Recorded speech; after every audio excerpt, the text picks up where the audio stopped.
은근히 내가 잘하지 않을까 뭐 이렇게 생각을 좀 하시다가 이제 제 개인 지도 과제 하려고 한번 해보고는 이게 그렇게 볼 게 아니네요. 엄청 어렵네요. 막 쉬워 보이잖아요. 수업을 하는 거 보면.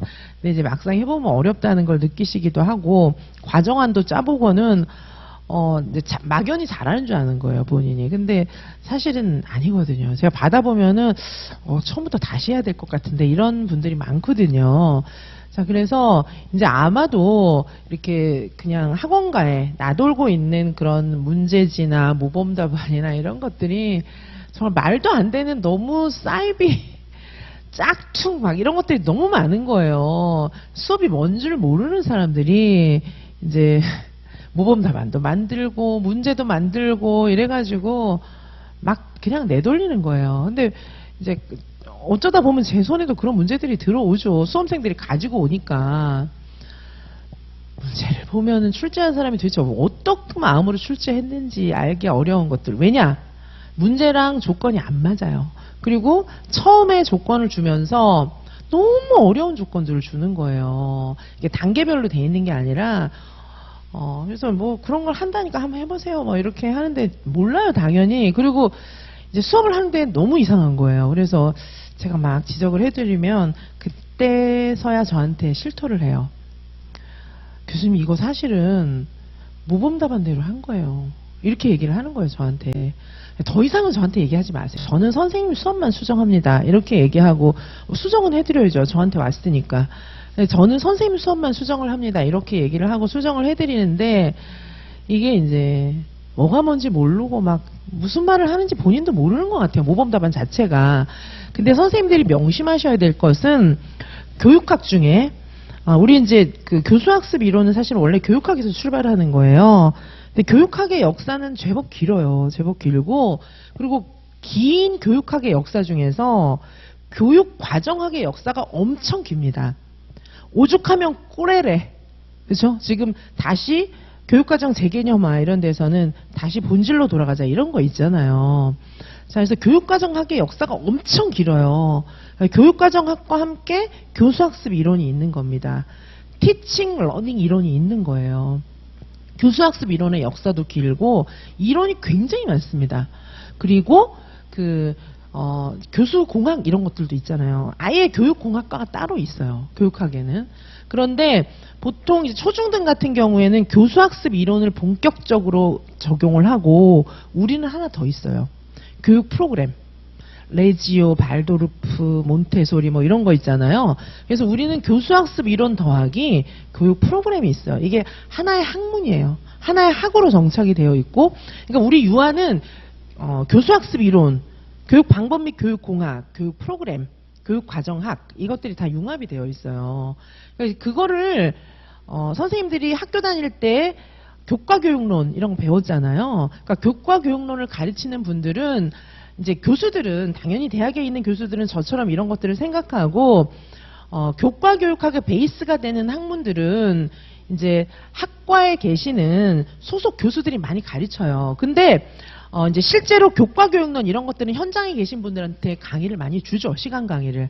그래서 현장에 계신 분들이 오셔가지고 실제로 교과교육론이라든지 그다음에 이제 기관 운영에 관한 수업들이 있잖아요. 그런 것들은 현장 분들을 겸임으로 해가지고 많이 줘요. 어차피 사립유치원하고 취업을 해야 되기 때문에 연계를 해야 될 필요성도 있고 그다음에 실제로 기관에서 수업하는 거를 좀 배워라 이런 의미에서 연계를 시켜요. 근데 기관분들은 이론적인 베이스가 약해요. 그래서 그런 것들을 아울러서 선생님들께 가르치는 거는 학과장하고 유아교육학과 학과장하고 교수들이 같이 얘기를 해가지고 여러 과목들로 나눠서 가르치는 거예요.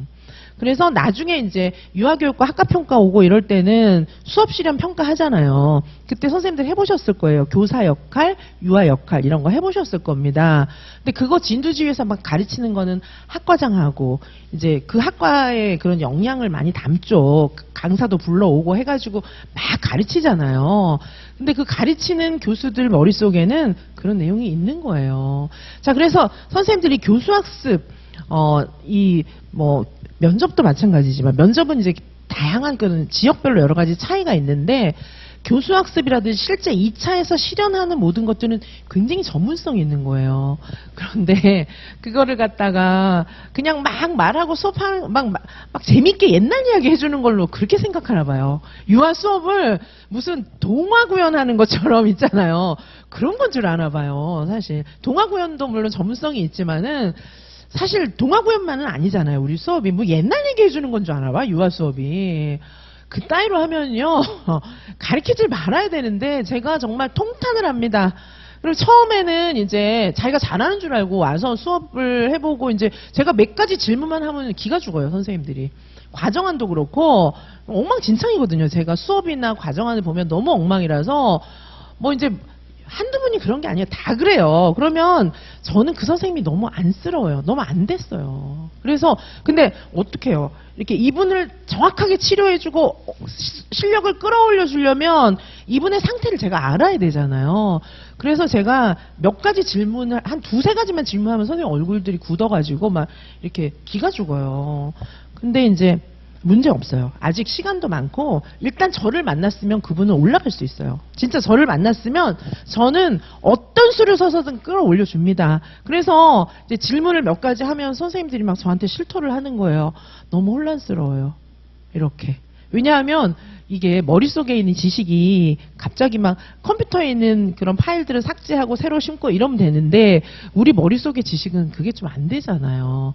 근데 삭제하고 새로 심을 수 있어요. 걱정할 필요 없어요. 자, 그래서 처음에 혼란을 느끼는 거예요. 혼란이라도 느끼면 된 거예요. 아직 시험 칠 때까지 시간이 남았으니까. 자, 그래서 제가 요새 선생님들을 만나면 머릿속이 너무 복잡한 거예요. 막 시중에 돌아다니는 문제도 엉망진창이고 이게 문제가 앞뒤가 안 맞아요. 뭐 이렇게 수업 상황도 주고 뭐 모양만 내놨는데 뭐 앞뒤가 맞아야 그걸 보고 수업 실현을 하죠. 그리고 뭐 단계별로 문제를 줘야 되잖아요. 그러니까 쉬운 문제부터 시작해서 어려운 문제를 이렇게 줘야 되는데 이제 그 문제를 내는 사람 자체도 뭐 그런 생각이 없으니까 그냥 막 주는 거예요. 그걸 보고 또 막 하는 거예요. 모범 답안도 뭐 막 아무렇게나 막 돼 있는 거예요. 그렇게 하면은요 안 돼요. 당연히 안 돼요. 이 교수공학, 그죠? 교수공학, 그다음에 교수학습 이론, 교육과정, 교육 프로그램 이런 것들이 굉장히 심도 있는 학문이에요. 1차 공부할 때도 선생님들께서 교육과정 이론들을 어려워하셨잖아요. 그게 이제 2차에서는 직접 해야 되는데 대충 주먹구구로 해서 되는 그런 학문이 아니에요. 자, 그래서 이제 기죽지 마시라는 거. 그리고 그렇게 막 그 무면허 약장수가 약 팔듯이 그렇게 해서 될 게 아니에요, 진짜. 네, 진짜예요. 그래서 제가 좀 마음이 아프더라고요. 우리 이제 열심히 하시면 되고요, 일단.